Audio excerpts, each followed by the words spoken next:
Episode की शुरुआत में हम देखते हैं कि एक जगह पर तबाही तबाही मची हुई थी।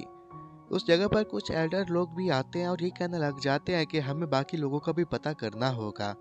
वो अपने बाकी फेलोज को कहता है कि जाकर इस बात का पता लगाओ बाकी लोग कहाँ गए हैं, तो वो सभी लोग उसको ढूंढने के लिए निकल पड़ते हैं।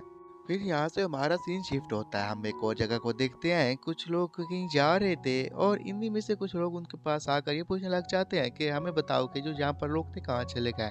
तो वो बताते हैं कि वो तो एक साइड पर चले गए। तो ये इतना सुनना ही था कि वो लोग उनका पीछा करने के लिए पहुंच जाते हैं। और ये सारे के सारे टाउस के रहने वाले लोग थे।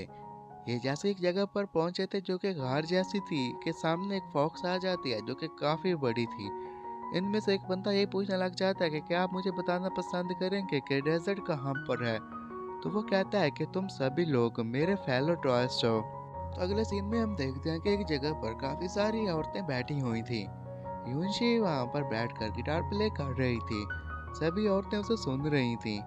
फिर उन्हीं में से एक औरत ये कहने लग जाती है कि हमने सुना है कि आप तो काफी अनलकी हैं, क्योंकि लाखों मील दूर से एक बंदा आपके प्यार में पड़ गया और वो यहाँ पर आ रहा है। इसके लिए उसने काफी सारे बंदों के साथ फाइट भी की है और आगे भी उसने काफी सारे बंदों के साथ फाइट भी करनी है।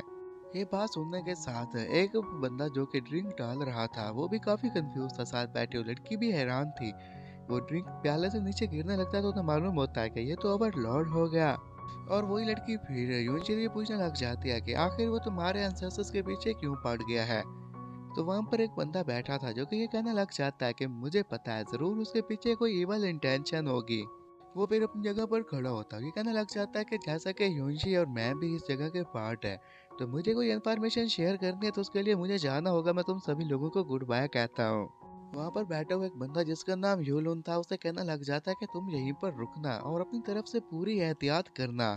और वो उससे कहता है कि तुम नाखून के एग्जाम्पल पर बिल्कुल भी मत चलना, क्योंकि इससे तुम खुद को ही डिस्ट्रॉय कर दोगे।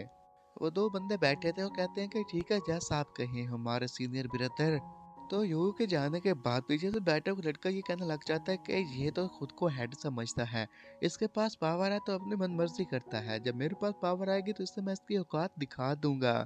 तो साथ बैठा हुआ दूसरा बंदा उसे कहने लग जाता है कि तुम्हें तो पता ही है कि मैं भी रॉयल फैमिली से ही बिलोंग करता हूँ, लेकिन फिर भी जो जैसे ऑर्डर दे रहा है हमें उसे फॉलो करना होगा। साथ बैठा हुआ बंदा फिर उसे चिढ़ाने के लिए यही कहने लग जाता है कि तुम तो रॉयल ब्लड लाइन के साथ ताल्लुक रखते हो ना, कि क्या तुम्हारे पास कोई स्टोन ब्लड लाइन भी है। इस पर उस बंदे को और गुस्सा आ गया था और वो कहने लग जाता है कि हुआन की बात करें तो ये अब बहुत ही ज्यादा आगे बढ़ता जा रहा है, तो हमें यंग जनरेशन को तैयार करना होगा। इसके लिए हमें भी तैयार होना होगा। वहाँ एक ट्रू गार्ड था और साथ बैठा हुआ बंदा फिर उसे चिढ़ाने के लिए ये कहने लग जाता है कि वो तो एक ट्रू गार्ड है, तुम भला उसे कैसे मार पाओगे। वो ये भी कहने लग जाता है कि मैं तो रॉयल फैमिली से बिलोंग करता हूँ, तो इसलिए मेरे ऊपर काफी ज्यादा जिम्मेदारी होती है और ऊपर से मुझे पता ही नहीं है कि ये वेस्टलैंड कहाँ पा जाता है। तो उन्हीं में से बैठा हुआ एक बंदा फिर यही कहने लग जाता है कि मैं जानता हूँ कि सिर्फ वांग के नहीं जो तुम्हें इतना ज्यादा गुस्सा दिला रहा है, बल्कि एक और बंदा भी है जिसने हेवंस को डिस्ट्रॉय करने की कोशिश की थी। जैसे ये नाम उस बंदे ने सुना था तो उससे पूछने लग जाता है कि वो कहाँ पर पाया जाता है, मुझे बताओ। जिस पर साइड पर एक गेट पर इशारा करते हुए कहता है कि वो सिटी से ज्यादा दूर नहीं है, तो वो बंदा तुम्हें वहां मिल जाएगा। रॉयल फैमिली के मेंबर ने जैसे ये बात सुनी थी अपनी जगह पर खड़ा हो जाता है और सिटी पे जाता है, जिसकी वजह से एक हॉर्स बादलों पर होता हुआ तेजी से उसकी तरफ बढ़ता हुआ उसके पास पहुंच गया था। और वहां से जाते हुए सभी लोगों को कहता है कि तुम सभी लोग यहाँ पर खाना खाओ और वाइन पियो, मैं जल्दी वापस आ जाऊंगा।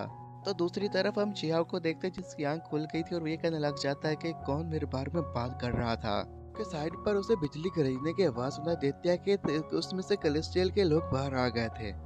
इतना ही नहीं बल्कि रॉयल फैमिली का मेंबर भी वहां पर अपने घोड़े की मदद से पहुंच गया था। फिर कुछ लोग इसी के बारे में बात करने लग जाते हैं और कहने लग जाते हैं कि दिखने में तो ये काफी डिसेंट दिखाई दे रहा है, लेकिन इसके बावजूद भी ये एक मॉन्स्टर है क्योंकि इसके पास काफी पावर्स हैं। रॉयल फैमिली का मेंबर जैसे ही उसके खिलाफ बात करता है तो इस पर चियाओ कहने लग जाता है कि तुम मेरी डोमेन में हो तो इसलिए जरा ध्यान से बात करो। रॉयल फैमिली का मेंबर हंसते हुए कहने लग जाता है कि तुम आखिर मेरा बिगाड़ी क्या लोगे, और जैसा कि मैंने सुना है कि तुमने कलिस्टियल सिटी को डिस्ट्रॉय कर दिया, क्या सच में वो तुम ही हो। शिया उसकी बात सुनने के साथ कहने लग जाता है कि लगता है कि तुम यहाँ पर रिवेंज के लिए आए हो, क्या तुम मुझे चैलेंज करना चाहते हो। तो रॉयल फैमिली का मेंबर ये सुनने के साथ जोर जोर से हंसने लग जाता है और उसे कहता है कि मैं तुम्हें चैलेंज करने के लिए नहीं आया, बल्कि मैं तो तुम्हें यहाँ पर मारने के लिए आया हूँ। और ऑल फैमिली का मेंबर उसी के साथ ही अपनी पावर को एक्टिवेट कर लेता है। नीचे खड़ा हुआ एक बंदा ये देखने के साथ कहने लग जाता है कि ये जो अपनी मूव का इस्तेमाल करने वाला है, इस मूव से कोई भी नहीं बच सका और उम्मीद है कि इसी मूव की वजह से ये शियाओ को भी खत्म कर देगा। शियाओ भी ये देखने के साथ अपनी पावर्स को एक्टिवेट कर लेता है। फिर दोनों ही अपने अपने वेपन्स को समन कर लेते हैं। जैसे ही दोनों के पास उनके वेपन्स आ चुके थे, दोनों दूसरे पर अटैक करने के लिए बढ़ते हैं। रॉयल फैमिली के मेंबर को ये बात मालूम हो गई थी कि इस तरह तो उसे नहीं हरा पाएगा, तभी वो एक ड्रैगन को समन कर लेता है। जैसे ही वो ड्रैगन उसके पास आया तो उसी ड्रैगन की मदद से वो शियाओ पर अटैक करता है, लेकिन शियाओ भी अपनी पावर का यूज करके उसके इस अटैक को नाकाम कर देता है। ये देखने के साथ रॉयल फैमिली का मेंबर ये हैरान हो गया था। रॉयल फैमिली मेंबर देखने के साथ ही वहाँ पर एक फॉर्मेशन बनाने वाला था ताकि उसकी मदद से शियाओ पर अटैक कर सके। शियाओ मन ही मन में कहता है कि तुमने बहुत देर कर दी। आगे बढ़ता उस पर अटैक करता है, जिसकी वजह से रॉयल फैमिली मेंबर की हालत काफी खराब हो जाती है।